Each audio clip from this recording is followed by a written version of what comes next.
I set my hope on Jesus for the deepest wounds that time won't heal. There's a joy that runs still deeper. There's a truth that's more than all I feel. I set my hope on Jesus. I set my hope on Jesus, my rock, my only trust, who set his heart upon me first. I set my hope on Jesus.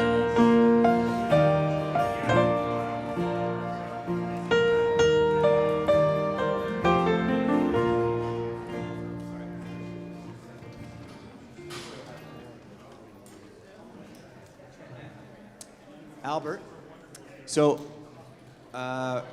in this monitor,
Good evening.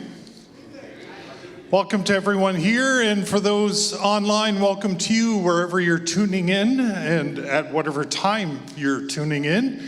This is being live streamed on YouTube and will be posted on the Today or Toward Canada website and Facebook page at some point after they hit end. We're thankful for all those that are here and who have joined us this evening and throughout the last day and a half. And again, also those on live stream who are joining us for this All Canada Church Summit. It is such a privilege to be here, to be gathered, to think, to wonder, to dream, and certainly to hear what God's Spirit is saying for and to the church. My name is Richard Bodini. I serve in a church in Brampton. I'm committed and will continue to be committed to the Christian Reformed Church because of the call the people where I serve that have placed on me. Some of you know where I serve, and so you understand the context. And if you don't, come and find me maybe and I'll have a conversation. But we are so privileged to be here to hear our first keynote speaker tonight. For those of you that want to write questions, and I'll talk about this in a moment, in your folders is a little card. This is for your questions. You'll write out your questions, pass them to the center aisle. One of our people will pick them up later. If you don't have one of these, there's a bunch in the back. And there are pens at the registration table if you want to pick one of those up. Jeremy Zile and his team are going to lead us in worship, and then I'll introduce our main speaker after that's done. Jeremy. Okay.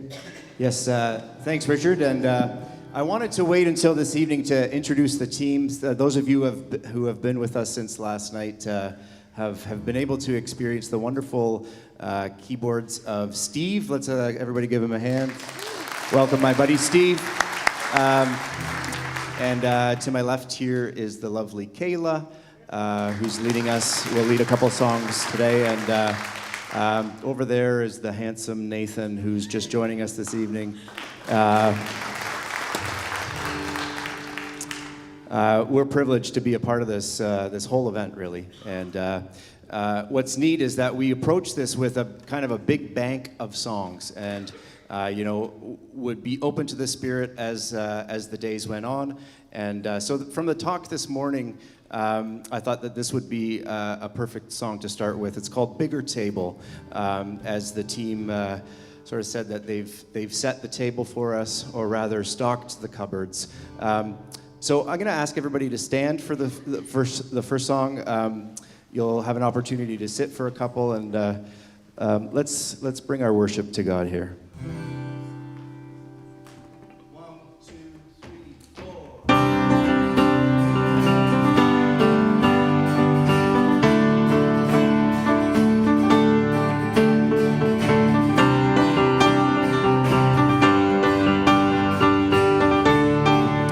Come gather round the mystery.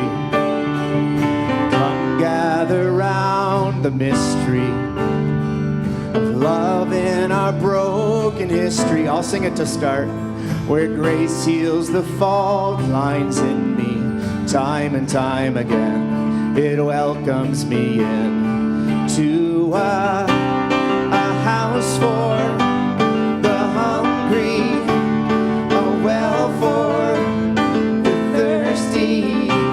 we're all saints. Here we go. Come together, shoulder to shoulder. A welcome for the traveler. New wine for the vineyard. In all things, God is able. Love has a bigger table. Dan, can we get that back up to the top? First one. Let's give everybody an opportunity to sing. Here we go. All right, if you don't know it, follow me. Come gather round tapestry of love in our broken history, where grace heals the fault lines in me.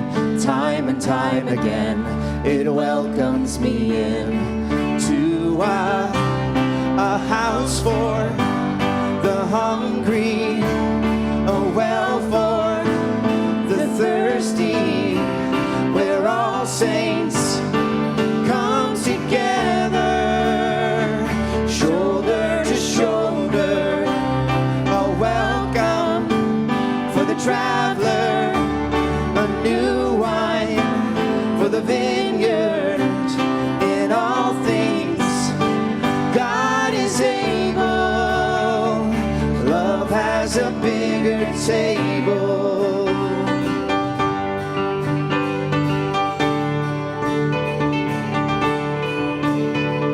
Show me who is my neighbor, the Christ hidden in the beggar.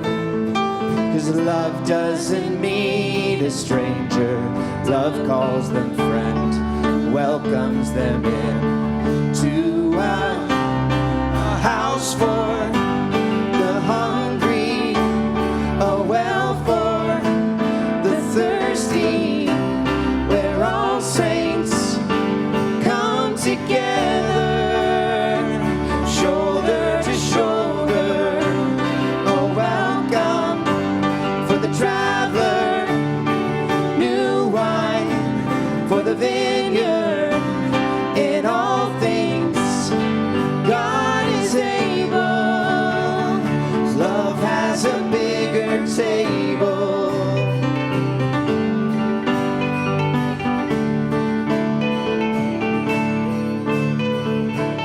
There's an empty seat waiting next to me. We gotta make some room for each other. Let my enemy be my family. Fill my cup till it's running over. In a house for the hungry, a well for the thirsty, where all saints come together, shoulder to shoulder, a welcome for the traveler, new wine for the vineyard. In all things, God is able. Love has a bigger table.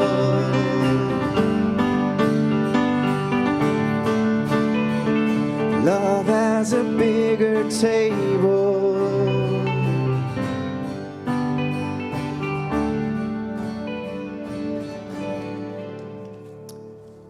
You may be seated. Let me just pray for us for a moment here. Dear God, we thank you that you invite us into a love that has a bigger table than we can even imagine. We take these next few moments to quiet our hearts, recenter ourselves from the work that we've done today, and we focus on you. You are a holy God. We get to experience that.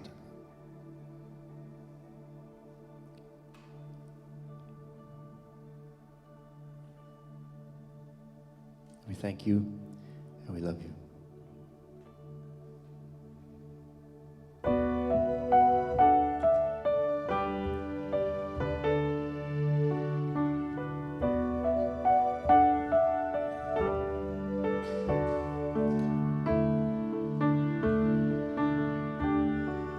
Who else commands all the hosts of heaven? Who else could make every king bow down? Who else can whisper and darkness trembles? Only a holy God. What other beauty demands such praises?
from my failing. Who else would offer his only son? Who else invites me to call him Father? Only a holy God. Only a holy God.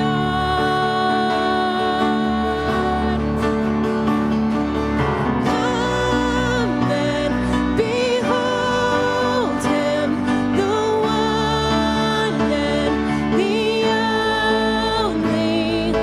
Cry out, sing holy, forever a holy God.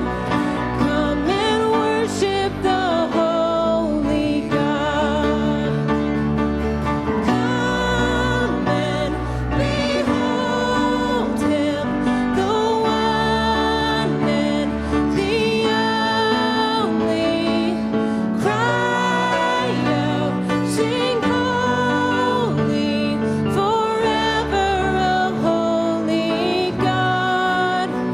Come and worship the holy God. Come and worship the holy God.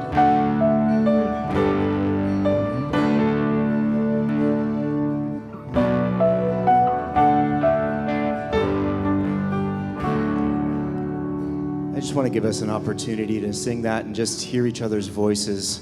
Come and behold. Let's sing together, just voices. Come and behold him, the one and The only. Cry out, sing holy, forever a holy God. Come and worship the holy God.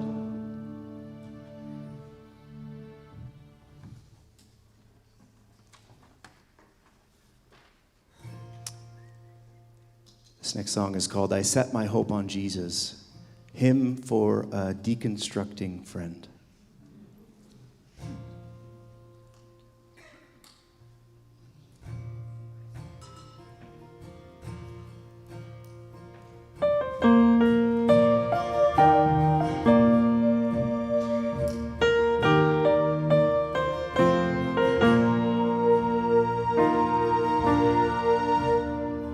When this life of trials tests my faith, I set my hope on Jesus. When the questions come and doubts remain, I set my hope on Jesus. For the deepest wounds that time won't heal, there's a joy that runs still deeper. There's a truth that's more than all I feel. I set my hope on Jesus. I set my hope on Jesus, my rock, my only trust, who set his heart upon me first. I set my hope on Jesus.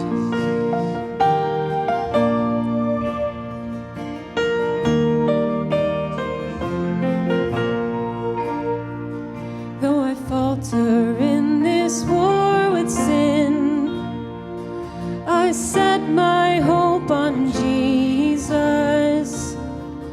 When I fail the fight and sink within, I set my hope on Jesus. Though the shame would drown me in its sea, and I dread the waves of justice, I will cast my life on Calvary. I set my hope on Jesus. I set my hope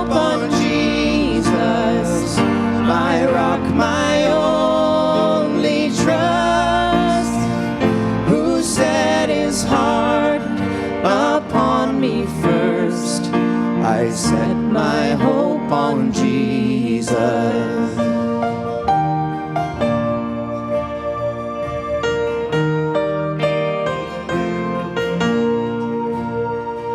Though the world calls me to leave my Lord, I set my hope on Jesus.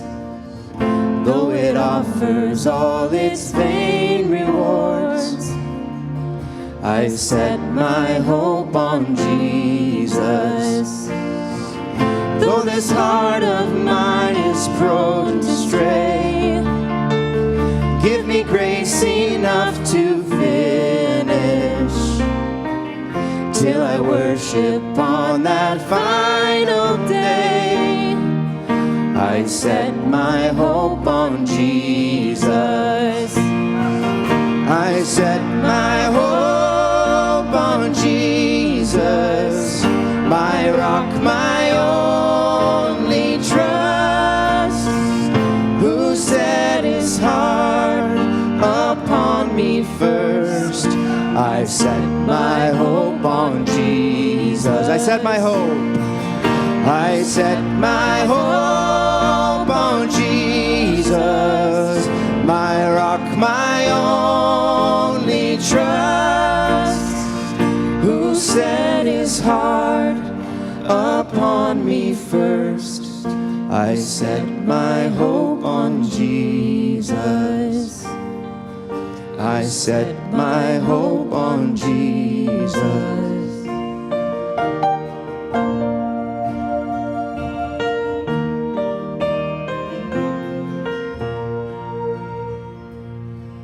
Amen.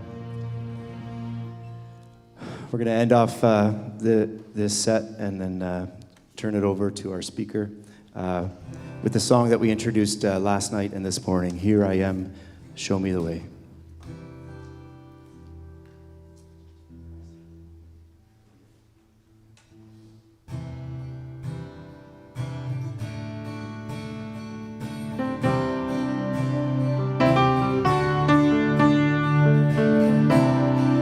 Open up my hands,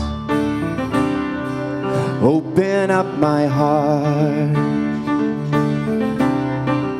open up my daydreams, Lord. Show me where to start. Do not be afraid, this is what you say. What if I am afraid, Lord? Love your enemies, this is what you say. What does that mean, Lord? Blessed are the meek, this is what you say. I need your strength, Lord. Come and follow me, this is what you say. Show me the way. Here I am, show me the way.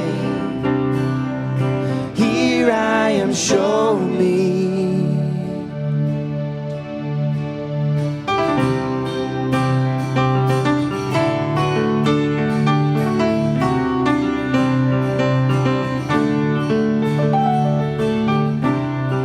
Open up my life. Open up my plans. Open up my brokenness, Lord. You will understand. Do not be afraid, this is what you say. What if I am afraid, Lord? Love your enemies, this is what you say. What does that mean, Lord? Blessed are the meek, this is what you say. I need your strength, Lord. Come and follow me, this is what you say. Here I am, show me the way.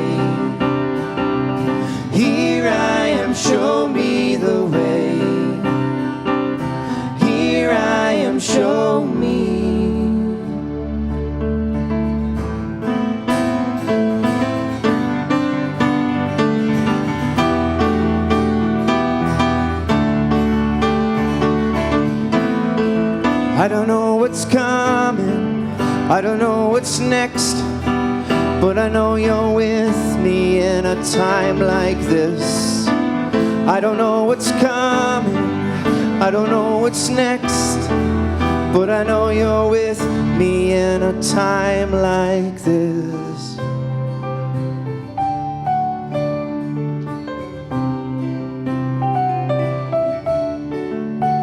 Let's try together. Open up our hands, open up our hearts, open up our daydreams, Lord. Show us where to start. Do not be afraid, this is what you say. What if we are afraid, Lord? Love your enemies, this is what you say. What does that mean, Lord? Blessed are the meek, this is what you say. We need your strength, Lord. Come and follow me, this is what you say. Here we are, show us the way. Here we are, show us the way. Here we are, show us. Amen.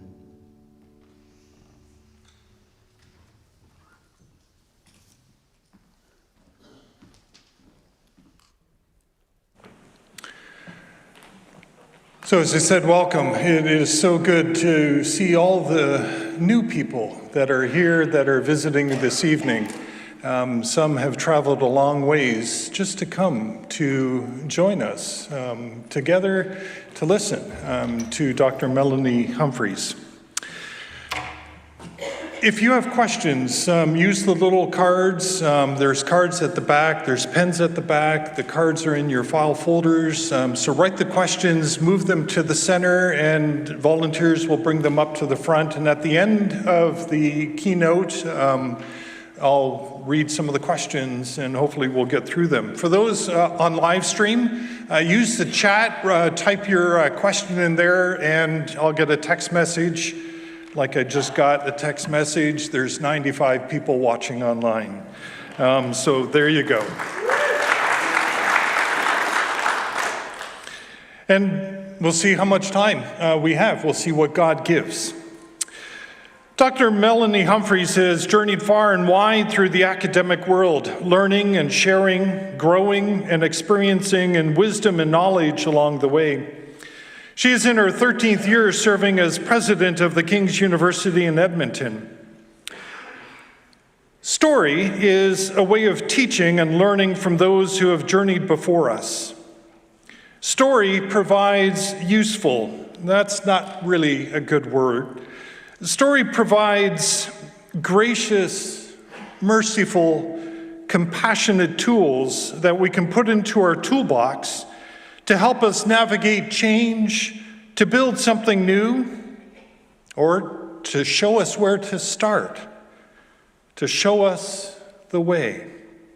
This evening, we welcome Dr. Melanie Humphreys as she shares the story of cultivating a community at the King's University that is both diverse and welcoming.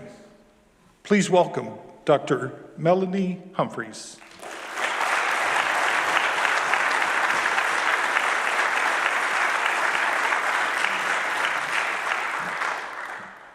Thank you very much. Well, thank you. It is a true honor to be with you. It's a particular honor for me as somebody who's been grafted into this tradition, to this community. I am not a theologian, nor am I a pastor. I'm a university president. That should make you suspicious right off the top. My last name is not Dutch. though my height should give away the fact that I have some very distant Dutch connections. My great-great-grandparents immigrated to Canada from the village of Benschop, I don't know how to say that, in the Dutch province of Utrecht, with their 7 children in 1911. So there's a little street cred. I didn't grow up in the Christian Reformed tradition. But I come here this evening as someone who has found a home within it, a place to grow, a place to serve, a place to be shaped. The title of this talk, Cultivating a Community that is both diverse and welcoming, may sound, at first, a little simple aspiration. But I've learned at King's that cultivating such a community is anything but simple. It's slow work. It's soil work to further the cultivation metaphor. And it requires us to keep returning to the question, what kind of life are we tending together? So, when I think of the Reformed tradition in Canada, I don't first think of theology texts and institutional structures. I think of the landscape. The prairie soil, dark, rich, sometimes frozen. Okay, more than sometimes. Yet always alive with potential. Brilliant sunshine and canola fields, the birch and the poplar standing resilient in the wind, the way the light falls differently in the winter and the spring, and a reminder that seasons change, but the land abides. That landscape has shaped King's. I think it shapes the Reformed imagination in this country. It teaches us that growth is communal, that roots matter, that diversity is not something that is added from the outside, but something that's woven through creation itself. So responding to King's call for God's call for justice, the King's University has intentionally sought to be a place that is both welcoming and diverse. We believe this is not only a calling, but a gift, one that enriches the entire community. Diversity helps create a learning environment that is vibrant and life-giving. Its collaborative and dialogical nature deepens our love for and appreciation of the Creator God who delights in his people. King's is located in Amiskwachie, Waskahegan, where the prairie and the boreal forests meet, a gathering place and home for many Indigenous peoples since time immemorial, including the Nahiawak, the Niitsitapi, the Tsuut'ina, the Michif-Pai peoples. King's was founded by newcomers and settlers who immigrated from the Netherlands and since has grown to welcome students, faculty, and staff from many places and cultures. King's acknowledges that the place in which we are founded is Treaty 6 territory and a part of the Métis homeland. And by our presence on this land, we have entered into relationship with its original peoples. And we continue to learn how to be good neighbors with all our relations in creation. This is a tender moment for the CRC in Canada. You are discerning who you are becoming, what it means to be Reformed and Canadian without the immediate shadow of American oversight. Okay, I lived in Chicago for a while, but I am Canadian. That makes this a tender moment for me too, because I know the heritage of those represented here. I know how deeply many of you love the CRC and how much is at stake when we imagine what its future might look like in Canada. That discernment is not easy. There is grief in it. There's uncertainty. But there's also tremendous opportunity. The opportunity to cultivate again what is most life-giving in this tradition, a faith that is thoughtful, rooted, communal, and deeply engaged with the world God loves. So my hope is this, that King's story, in all its beauty and imperfection, can serve as one small case study in that kind of cultivation. And I'm just providing you a sliver. There's so much. So much that happened well before I came to King's. When I arrived at the King's University, I found a community that loved its students deeply and aspired to live out reconciliation, justice, and grace. Cultivating a diverse and welcoming community doesn't happen by dictate or by policy. It happens when a community chooses to tend its soil, when it asks, who feels at home here? Who doesn't? And what will we do about that? Sometimes it's easier to ask who belongs by looking at who we've excluded. Cultivating community is a bit like cultivating land. It takes time, patience, and a willingness to start again. Wendell Berry describes this beautifully in his poem.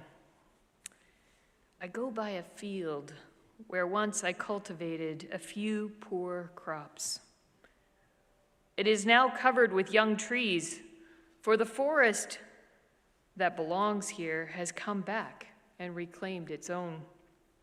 And I think of all the effort I have wasted and all the time and how much joy I took in that failed work and how much it taught me. For in so failing, I learned something of my place, something of myself, and now I welcome back the trees. Barry's image of failure, reclaimed by new growth, is one we at King's understand. Out of our own failed work, our exclusions, and our reconciliations, something new has taken root. So I want to talk a little bit about a wound, a deep wound. The question of exclusion became painfully real for King's in the 1990s. There was nothing theoretical about that question. It was painful, it was public. Delvin Vriend, a staff member at King's, was dismissed because he was in a same-sex relationship. Delwyn took his case to the Alberta Human Rights Office, who at the time told him to go away. There were no protections for sexual orientation under the law at that time. Vriend versus Alberta was ultimately decided by the Supreme Court of Canada, and the 1998 landmark ruling was a pivotal moment in Canadian history, affirming sexual orientation as protected ground under the Canadian Charter of Rights and Freedoms. For King's, it was a searing experience. We became, unwillingly, a national symbol of exclusion.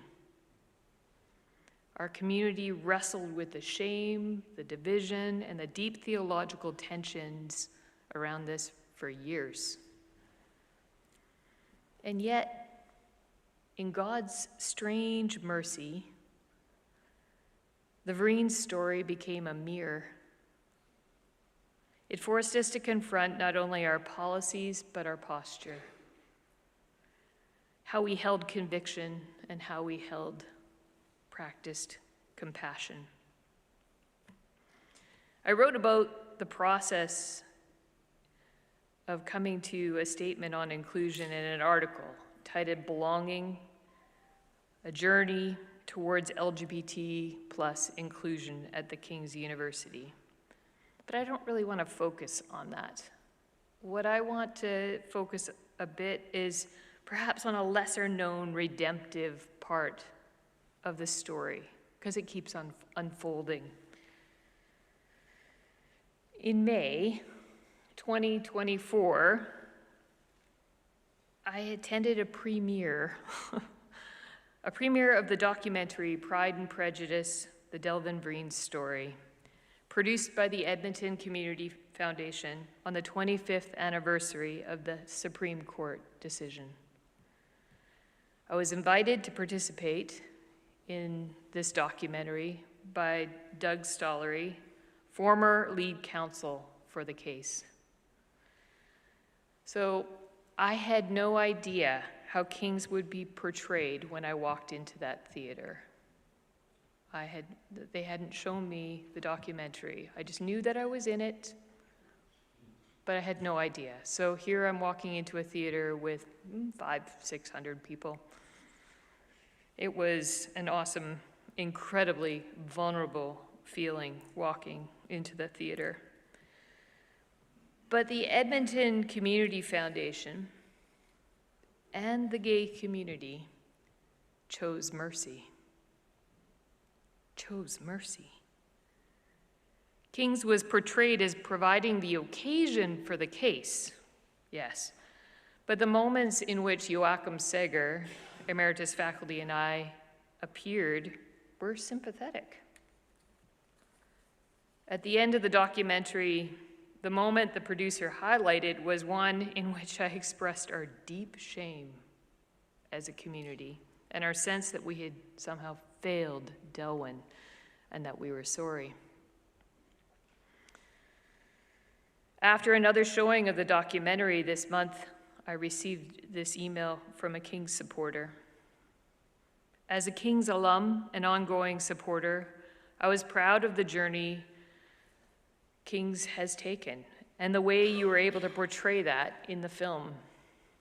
After the showing, the producer spoke very favorably of King's, your willingness to participate, the former president's change of heart, the general posture of humility that he encountered in both you and Joachim. Congratulations on leading well through challenging times. Wow. I think I will. I wasn't sure if I was going to tell this story, but I will, because it's beautiful. I had a visit from Henk Van Andel, who was president at the time that Delvin was released, and he came to my office, with a sheet of paper, and he said, "I have something to read to you." I said, "Okay." And he read how he and Vicky, his wife, had changed their mind. And now he was entirely in support of King's and in support of the statement on inclusion. He'd talk to anybody. And then he sat there quiet. And I just looked at him and I said, "Hank, this has been the dark cloud over you and your family for years. Be released. Like, be released." And he looked at me, stood up, gave me a very awkward A-frame hug, told me I was a good person, and left my office. Oh, be released, you know? The wound, right? The wound. So I want to talk about the welcome. Looking back, I sometimes think if we hadn't lived through the Vreen story, if we hadn't been confronted with our own limits of welcome, we might not have been ready for another test of belonging that would have comes years later. You might think that one national level human rights case would be enough for a small university. But belonging and Kings became linked once again through another public story. We first learned of Omar Khadr's story during an interdisciplinary studies conference at King's titled Invisible Dignity. Omar was a Canadian youth detained at Bagram prison and then subsequently at Guantanamo Bay since he was 15. His lawyer, Dennis Edney, spoke at the conference and shared the horrors of Guantanamo, the violations of international law for children, and the humanity of a profoundly wounded Canadian teen. Dr. Arlette Zink, in her paper Love Knows No Bounds, a Christian response to the Omar Khadr story, asks, what are the bounds of love? When can we give up on, wash our hands of, or write off another human being? Following the presentation, she uttered a phrase that has become enshrined in King's lore. We don't do hopeless.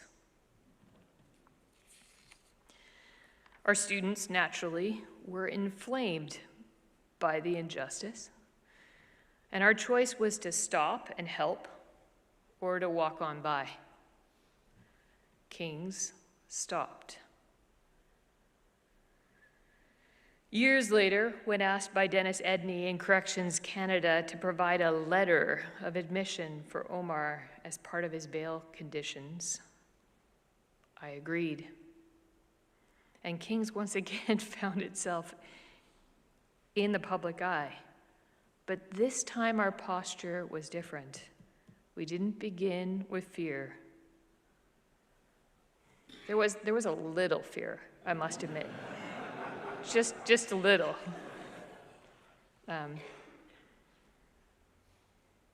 You can talk to me if you want to know more details, but there was a little. We began with our conviction that every person bears the image of God and deserves the dignity of learning and renewal. Hospitality did not erase complexity. It didn't mean agreement. It meant grace, the kind that costs something. So I've come to see these moments as fruit from the same tree, that the wounds of the past can become the wisdom of the future. Belonging, when it's real, is not sentimental, it's courageous.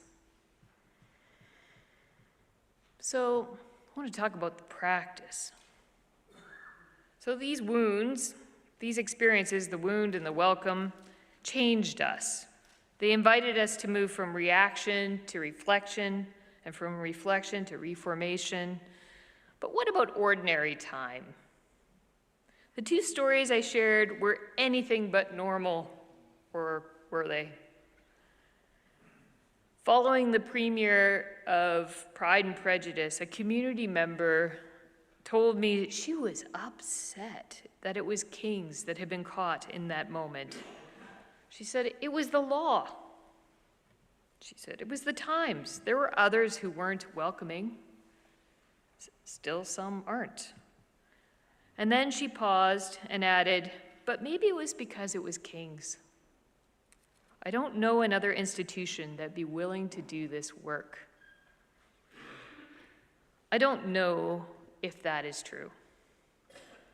However, what is true, it was our work, our burden to do, to carry. So cultivating a diverse and welcoming community Over some time, we've learned a few things at King's about cultivating communities that are both diverse and welcoming. These aren't formulas, just hard-won lessons that might resonate in your own setting. And they might seem simple, but they're anything but. So first, cultivating a diverse and welcoming community begins with humility. It is an awesome responsibility and an absolutely humbling feeling to apologize for a community. I first felt it, the immensity of that, in 2014 when I gave an expression of reconciliation at the Truth and Reconciliation event in Edmonton. We have endeavored to live out the promises we gave to our Indigenous sisters and brothers that day. And I want to give a special nod to Roy Birkenbosch, without whom we would have missed this opportunity. I felt the same overwhelming weight of that responsibility when interviewed for Pride and Prejudice. I wonder what living out that apology will mean for Kings in the future. The statement on inclusion provides a framework, a shared language for an unfinished journey. We have endeavored imperfectly to live into what it means to belong at King's. Belonging is not a slogan, not a recruitment strategy. It's not a way of sidestepping the political tensions around equity, diversity, and inclusion. It's a recognition of the fundamental tenet of our faith that all persons are created in the image of God. C.S. Lewis said it so well: there are no ordinary people. That we must, from the outset, take each other seriously. No flippancy, no superiority, and no presumption. So second, cultivating a diverse and welcoming community requires mutual transformation. One of our founding faculty members passed away recently. Dr. Alice Osterhaus was a force. A founding faculty of our education program, known for her gift of hospitality. Another one of our emeritus faculty, the former Dean of Education, is with us tonight, Dr. John Hall. As the community becomes more diverse and welcoming, a more deliberate weaving of community, proximity, and intent is required. I vividly remember Tom Osterhaus, Alice's husband, handing me a list of must-read books as I started King's. The faculty at that time were worried that this new president would take them off mission, and some probably still are. But I have been profoundly impacted, perhaps even transformed by this community. As an ecumenical community, listening for how faith is being expressed takes heightened care. You cannot invite others into your community and remain unchanged. The presence of difference reshapes who we are, how we see God, and what we believe flourishing looks like. So some of the ways that we are cultivating proximity and community today at King's include new faculty learning cohorts with long-time and emeriti faculty, first-year students, interdisciplinary study retreats, learning why King's approach to education matters, returning students engaging in Big Think, exploring ideas that shape our world and act for flourishing, and faculty and staff reflecting on vocation, our own and our students. So third, cultivating a diverse and welcoming community requires confronting isms. There are a few isms I could name here, but I want to address two that are especially insidious, sometimes cloaked with the energy of a movement. These movements rarely start that way, but over time, they can close in on themselves, forming circles that are hard to break. A number of years ago, a brilliant student, came to me and asked, "Is there something wrong with me? Am I stupid?" The question stunned me. She was a sharp student, brilliant thinker, brilliant writer, but she had looked across the faculty, she had looked across the King's community at that time, and they were all white, and concluded there was no place for her in the academy. Now, our faculty have become more diverse over the years, but like many small beginnings, King's drew from a largely predominantly white denomination. There are at least two fears at play here, if they're not already obvious. The first is the fear that the student carried, that she wasn't good enough. The second is a fear that we hear echoed in the broader culture that immigrants are somehow taking white jobs. Both have their roots in the same insidious ism, racism. Just this month, I received a letter from a former supporter who was alarmed that King's might have abandoned its commitment to high-quality research grounded in sound academic principles. The reason for his concern? A photo release showing our new academic appointments. As someone who interviews all the new faculty, I can assure you, King's remains deeply committed to academic excellence, rigorous scholarship, and the integration of faith. But before we get too comfortable, maybe, I want to name a second ism, exceptionalism. At its core, exceptionalism is the idea that nobody else is as good or can do what we are doing. It infects institutions, denominations, and churches alike. It holds us back from listening to God's voice, from collaborating with other believers, and from seeing the true beauty in diversity. My friend Julian Hammond from the Catholic Archdiocese in Edmonton once described the different denominations of the Christian faith as facets of a diamond, each one reflecting light in its own way, and together giving us a fuller picture of who God really is. And so finally, a diverse and welcoming community requires ongoing cultivation. Research refers to belonging as a psychological sense of being valued, fitting in, and being supported. It's how a community arranges itself so that people experience invitation and contribution together. I've come to think of belonging as a space where hospitality and purpose meet, where you're not only welcomed, but you're needed.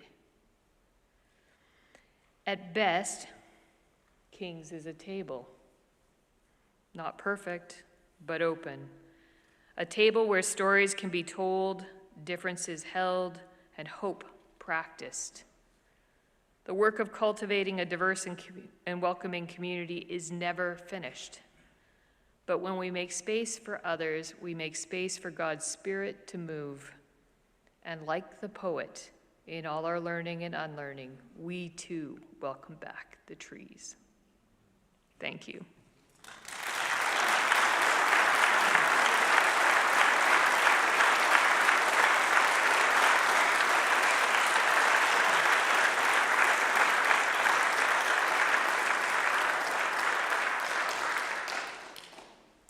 Thank you, Melanie. You're welcome. Wonderful. If you have questions, use the cards and send them to the center. If you have cards there, just hold them up. If not, we'll wait. We're patient. We talked about patience at one point today, and some of us aren't very patient. I am not a very patient person, but God is teaching me and working on me to be more and more patient. But yeah, it's not easy. And patience in the midst of challenges and struggles and things that you encountered, little did you know you were going to encounter them, taught you some patience, I'm sure.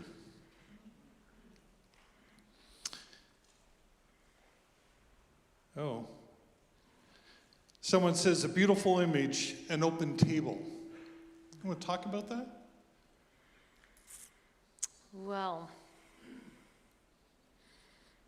we actually referenced it in our song. I actually thought that was a lovely thing.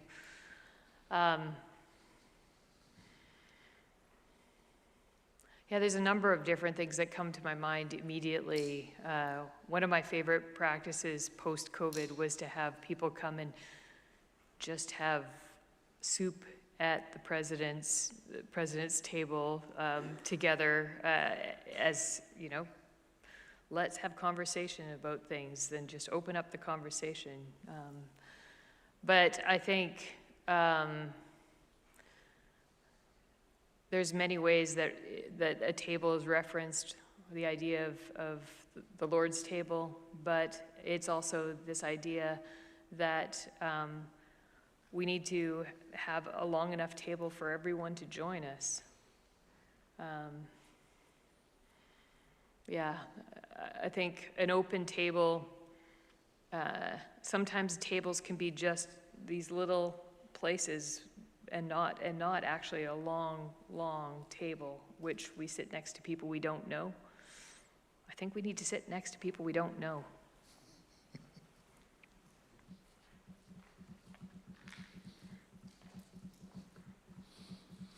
There's a table mentioned in Psalm 23. It's an interesting table.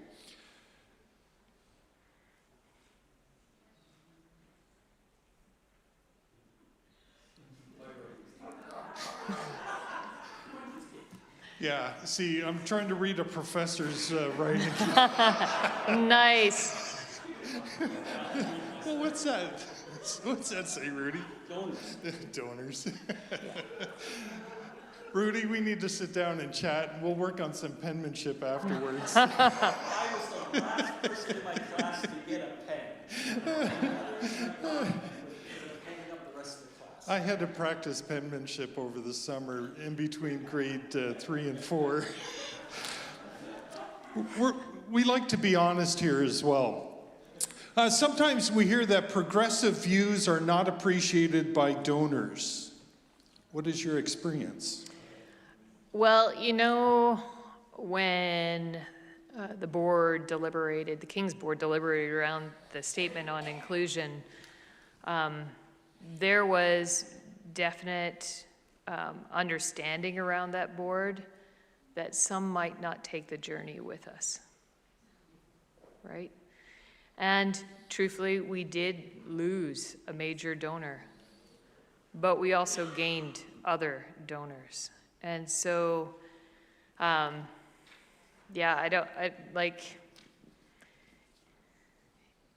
are communities that can't take the journey, but there will be people that will. There will be people that come alongside and understand, you know, what you're trying to do. At King's, we are so ecumenical. We have just like so many different denominations and people with various convictions, right? So it's interesting because King's is often thought of as that progressive place. It used to be the party school, but now it's the progressive place. So And students aren't drinking anymore, it seems like, so it's no longer the party place. But, you know, it's weird to characterize a school that way, in the sense that if it means that it's progressive because we respect academic freedom, we will respect academic freedom as long as the day is. So I have a lovely faculty who come and ask me whether they can write letters of support for this and that because it's going to impact Kings. And one of them, sorry, this is maybe going too far into the weeds, but one of them was, one of the faculty wanted to provide a letter of support for ICS's letter that they submitted. And I was like, that's fine.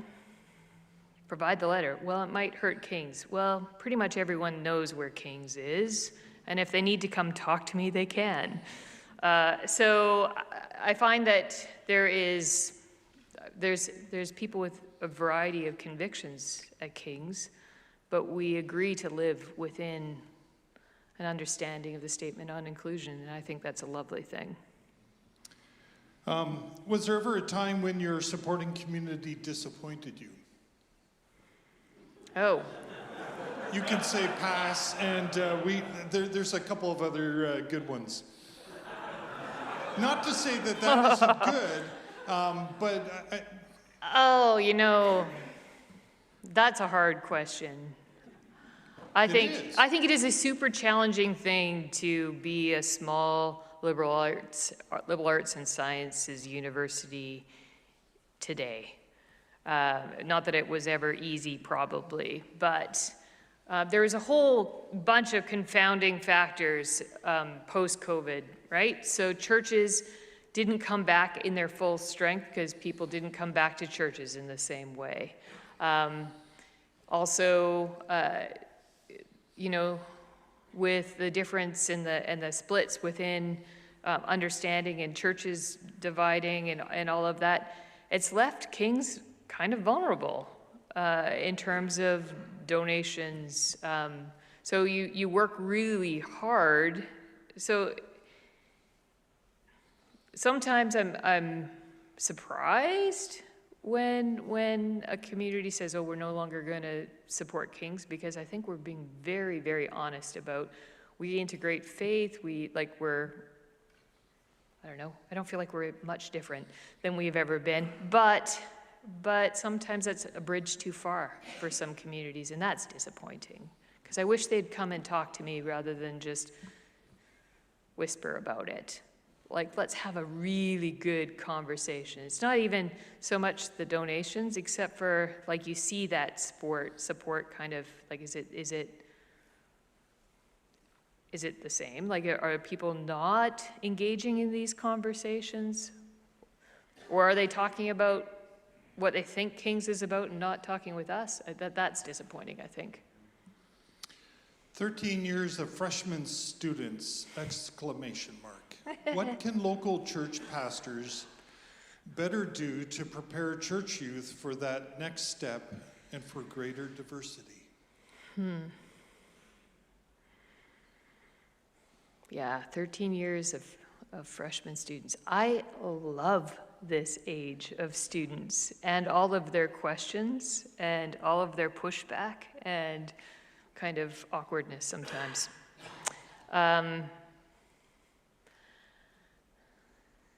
I think, just from a very big sense, helping students or your youth coming into university understand that God is bigger than all of it, and to be open to the fact that there's things to be learned, and you can argue with and say you don't agree with something. That's what our hope is. Please do argue with things, engage with the ideas, engage with why you believe that, why your fellow student believes that. Now, at King's, we can really get into that. It depends on whether the university they're going to is welcoming those kind of questions, but we certainly do. In tending the soil, how is the King's cultivating what is life-giving? What are some examples so that welcome is cultivated? That's from someone online.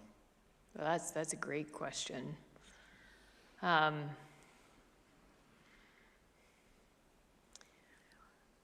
You know, like most institutions, we have on occasion struggled with programs that are not being filled by students to the levels that we would like them to be. And so we're reimagining and doing things. But out of that comes this huge, there's this huge moment of flourishing when life and the community takes things into their own hands. So one of the programs that has really struggled recently has been our music program. And we're looking to see how we refresh and change that so students would be, engaged in being in music. And this semester alone, 4 new choirs popped up at King's without any encouragement of our own. A gospel choir, one that's a community choir and a children's choir, and they're all coming to King's. Why are they coming to King's at this moment? Music will always be a deep part of King's community and life. How do we do that well together? So I think seeing the flourishing that happens despite all our plans and lack of plans, maybe. So that said, this is from online as well. How do you include people, donors, students, etc., who do not want to include others? Yeah. It's kind of shocking, actually. So, we have Pride Week at King's, and we had a student who removed himself entirely from Pride Week at King's by not coming to school for a full week. Just wouldn't come. And Pride Week at King's is pretty innocuous, I think. It's a button-making table. It's a panel with alumni students. And it's usually me giving the whole history behind the statement on inclusion.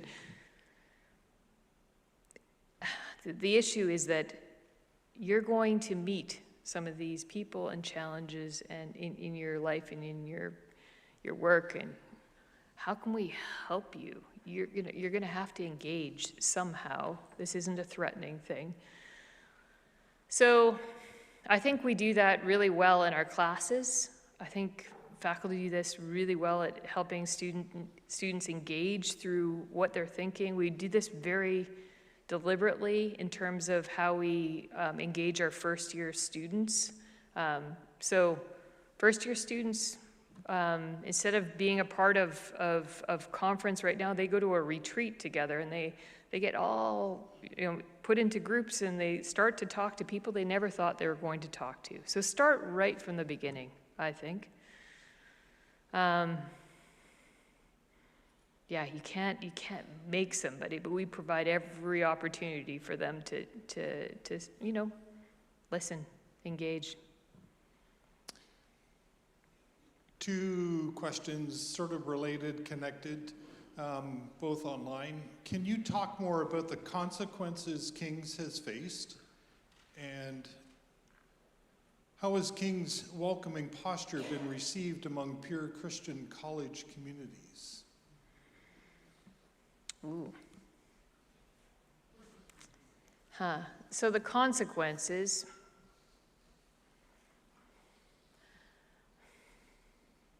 I don't know that, if you exclude, somebody else excludes you. I don't know. So sometimes I think consequences are, so maybe this is an interesting story. I was on a call that was trying to have conversations across Canada in CRC. And there was Kings was there, and Global Scholars was there, and Christian Courier was there, and a pastor, and I had to leave after the conversation. What they didn't do, it's easy enough to do these days with AI, but this was pre-AI, is they didn't turn off the minutes. And I left the conversation, and I got the full minutes afterwards, in which the pastor went on to say that King's was no longer faithful, no longer a Christian university, and he would not accept and he would not direct any of his church members or students to King's, but to another institution. And I thought, why would you share those minutes with me? Interesting, but on that note, I did everything I possibly could to meet the pastor where he was. I flew out to where he was. I had coffee with him. I had many conversations with him, but he couldn't come. Like, he wouldn't meet me partway. So he's still of the same opinion, and you have to kind of leave it there. So yeah, there are consequences in terms of being maybe excluded in that regard. But Melanie, there have been positive consequences. You're right, there have been positive consequences too. Do you have Thank you, some? Roy. Yeah, thank you. Yeah. New partnerships. New partnerships, definitely new partnerships. One of the things that, and I don't know if this, I don't know where you're going with that, but one of the things that was, is amazing is two very specific things in my world. I sit at a table with all the university presidents across Canada, in Universities Canada. And when I first came there, they were like, no, these faith-based institutions, we're gonna kick them out. And we worked to get at the tables, sit with people who didn't think they liked us, all of that, to the point where we're fully included there. I was, as a chairperson in that, I was an education committee chair for 4 years, and fully accepted by my peers in that regard, whereas we weren't before. So I can give you lots of examples of things like that. There have been positive consequences. You mentioned diversity as a gift. Can you tell us more about that?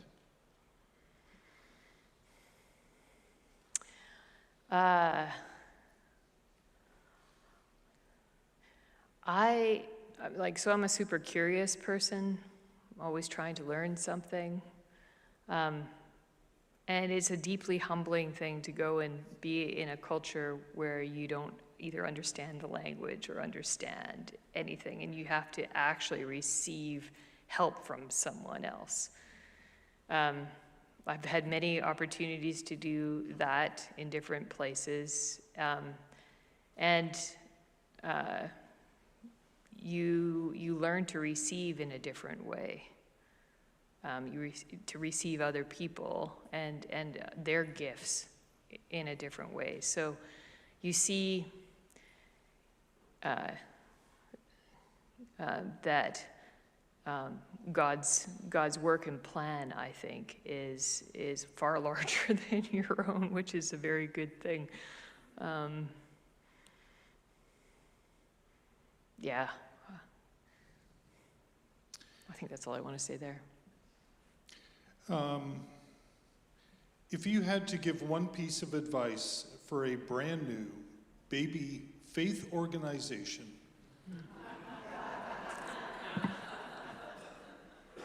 what would it be? Oh.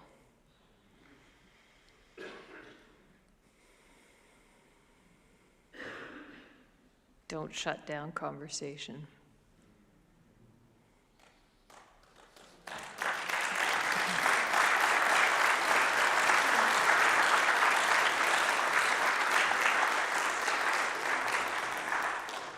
Thank you, Melanie. Are you singing again? I wasn't asked. I'm not asking. I'm just asking. No, not. Okay. So thank you, all of you that have joined us for this evening, the extras and those that have spent all day. For those online, thank you so much. Over 100 people. Thank you for joining us. Tomorrow night at 7 o'clock, we'll be online again. We have Reverend Dr. Paul Verhoef who will be sharing. And same format for those online and for those here for questions, and I'll go through that again tomorrow. For those that are here for the summit, we start at 9 o'clock tomorrow morning in here with you, leading in worship. So safe journeys, have a good night's rest, and enjoy some fellowship and time connecting with one another, and certainly with Melanie as well. So thank you and good night.